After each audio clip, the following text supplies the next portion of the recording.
Namaste friends, I am Divya Mishra, rank 28 in UPSC CSE 2020. I have prepared for my UPSC along with my academic engagement. I am a PhD from IIM Lucknow. So that is why this session is dedicated for the preparation strategy for those who are also engaged.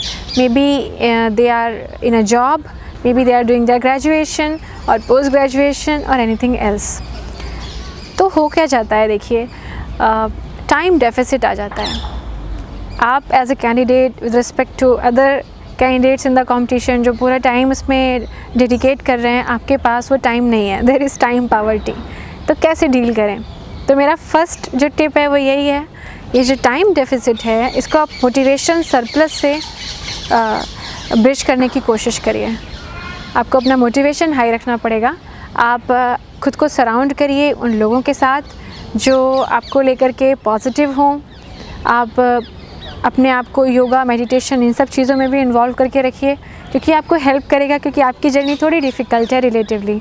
आपको दो चीज़ें balance करके चलनी है और आपके ऊपर work pressure ज़्यादा है. कई बार क्या होगा कि हो सकता है मोटिवेशन ब्रेकडाउन हो जाए, कई बार बीच में ऐसा लगे कि दोनों चीज़ें नहीं हो पा रही हैं, पर ये सब नॉर्मल चीज़ें हैं. एक बात कही जाती है, when the going gets tough, the tough get going. So you need to be a little tougher in those moments of weaknesses. वो सिर्फ moments हैं, they will pass. Oops, इस रुकावट के लिए सॉरी, पर आपकी यूपीएससी की तैयारी में कोई बाधा ना आए, चाहे वो रिसोर्सेज की हो या सही गाइडेंस की. इसके लिए पिछले 5 साल से sleepy classes quality content provide कर रहा है अफोर्डेबल प्राइसेस पे. यूपीएससी कोचिंग में हमने एक भ्रम को तोड़ा है कि ओल्डेस्ट इज द बेस्ट या महंगा सबसे बेहतर है, और हमारी सैकड़ों सक्सेस स्टोरीज इस बात की गवाह हैं. तो आइए अपनी यूपीएससी की जर्नी शुरू कीजिए हमारे साथ. जुड़िए हमारे यूट्यूब चैनल पे और एनरोल कीजिए यूपीएससी 2022 और 23 के कोर्सेज के लिए हमारी ऐप पर. धन्यवाद. तो सबसे बड़ा जो पॉइंट है वो है टाइम मैनेजमेंट. जो लोग वर्किंग प्रोफेशनल हैं और तैयारी कर रहे हैं उनके लिए, देखिए आप 8 से 10 घंटे आपके जॉब में चले जाते होंगे या फिर आप ट्रैवल करते हैं उसमें चले जाते होंगे. अगले 8 से 10 घंटे आपका सोने से लेकर के बाकी एक्टिविटीज़ में, खाना वगैरह चले जाएंगे. आपके पास बचेंगे 4 घंटे. कई बार हो सकता है 2 घंटे बचें, कई बार हो सकता है कुछ भी ना बचे. तो ऐसा भी इट्स ओके, ऐसा होता है और ये सबके साथ कॉमन है जो भी इस तरह से कर रहे हैं. लेकिन क्योंकि यूपीएससी एक बड़ी प्रिपरेशन है, तो अगर आपने 3-4 दिन, इनफैक्ट 1 हफ्ते या 1 महीने भी नहीं पढ़ा, तो ऐसा नहीं है कि कुछ बहुत प्रॉब्लम आ जाएगी आपको. It is okay. तो आप पहली बात तो ये कॉन्फिडेंस अपने मन में रखिएगा कि कोई बहुत प्रॉब्लम नहीं आएगी. हमें कंसिस्टेंट, सिंसियर हार्डवर्क करने की ज़रूरत है. अब आप टाइम कैसे मैनेज करें? जब अगर आपने प्रिपरेशन स्टार्ट की है तो आप अपने दिमाग में ये लाइन बैठा लीजिए कि you have to start small and then keep building. तो आप, क्योंकि स्टार्टिंग में सारे टॉपिक्स बहुत डिफरेंट लगेंगे, चाहे वो डिज़ास्टर मैनेजमेंट हो, करेंट अफेयर्स हो, पॉलिटी हो, ज्योग्राफी हो, हिस्ट्री हो, सब अलग अलग, नॉन इंटरलिंक्ड और difficult to absorb and to understand. पर ये सबके साथ है, ये चाहे वो वर्किंग प्रोफेशनल हो या ना हो, सबको प्रॉब्लम आती है.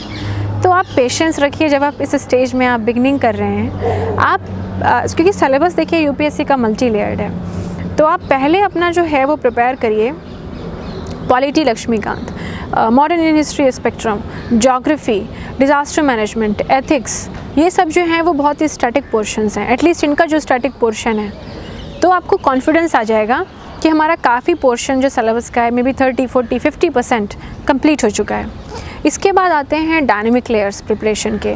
सो first was static, then dynamic, जिसमें आएगा आपका IR, society, social justice, government schemes, their impacts, interventions, फिर इकोनॉमिक्स में बहुत सारे इश्यूज़, और आपका साइंस एंड टेक्नोलॉजी में जो नए नए इनोवेशंस हो रहे हैं, इन्वायरमेंट में कोई नई ऑर्गेनाइजेशन बनी या कुछ नया मैंडेट आया या गवर्नमेंट क्या नया कर रही है, तो डायनेमिक लेयर्स आप उसके बाद ऐड करना शुरू करिए. पहले concept building, static and then dynamic आपका हो गया.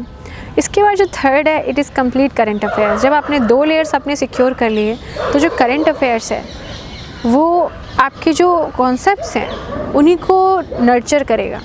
उनको और सॉलिडिफाई करेगा। फॉर इंस्टेंस, अगर आपने कोई कॉन्सेप्ट पढ़ा और आपने जब करंट अफेयर्स देखा तो वो आपको उसमें उसने सब्सटैंशिएट नहीं किया बल्कि कॉन्ट्राडिक्ट किया, तो उस केस में आपको क्या फ़ायदा है? आपको अपना पॉजिटिव पॉइंट मिल गया और नेगेटिव पॉइंट मिल गया। जो मेंस की प्रिपरेशन है, ओवरऑल लाइफ के भी एक्सपीरियंसेस देखें तो कोई भी चीज़ बहुत एब्सोल्यूट नहीं है।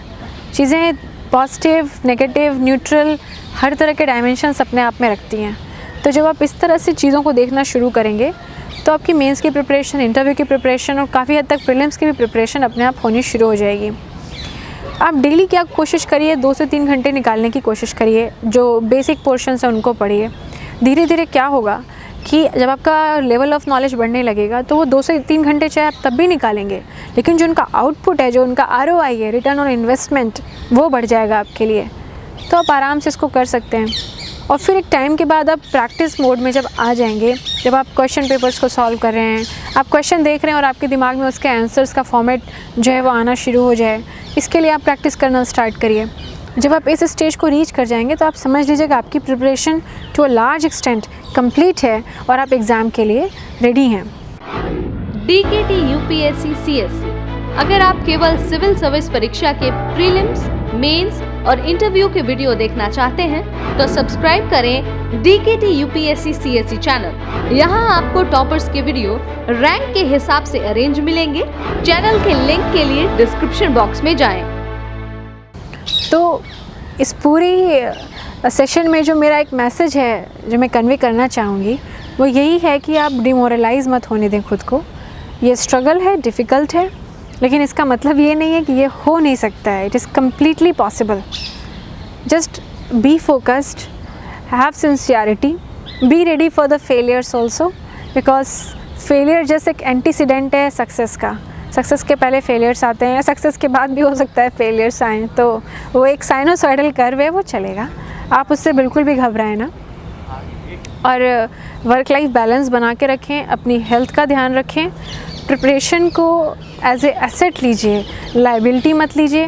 प्रिपरेशन से खुद को मोटिवेट करिए और प्रिपरेशन खुद आपको मोटिवेट करेगी। ये एक वर्चुअस फीडबैक लूप बनती है आपकी UPSC प्रिपरेशन के साथ। एग्ज़ाम अनसर्टेन है, किसी भी स्टेज में, प्रीलिम्स, मेंस, इंटरव्यू में हो सकता है आपकी एक्सपेक्टेशंस के हिसाब से हो, कई बार बिल्कुल एक्सपेक्टेशंस के जस्ट अपोजिट हो जाता है, पर एग्ज़ाम ऐसी ही है। तो ये इसकी अनसर्टेनिटी है, आप उसकी अनसर्टेनिटी को एम्ब्रेस करिए, अप्रिशिएट करिए। आप अपना सिलेबस रखिए अपने पास, प्रीवियस ईयर क्वेश्चन पेपर्स रखिए, GS 1 2 3 4 जो मैंने आपको, और भी मेरे वीडियोस हैं जिसमें मैंने GS 4 के लिए अलग से, ऑप्शनल के लिए अलग से एंड GS 1 2 3 के लिए अलग से प्रिपरेशन स्ट्रैटेजी डिस्कस किए। आप उनको एक बार देखिए, आपको उसमें काफ़ी आइडियाज़ मिलेंगे। आप और भी लोगों के इस तरह के जो लेक्चर्स हैं आप उनको सुनिए, और जो आपको सबसे उत्तम लगे आपकी रिक्वायरमेंट्स के हिसाब से आप उसको फॉलो करिए। और my best wishes are with you. Thank you for listening. धन्यवाद। जय हिंद।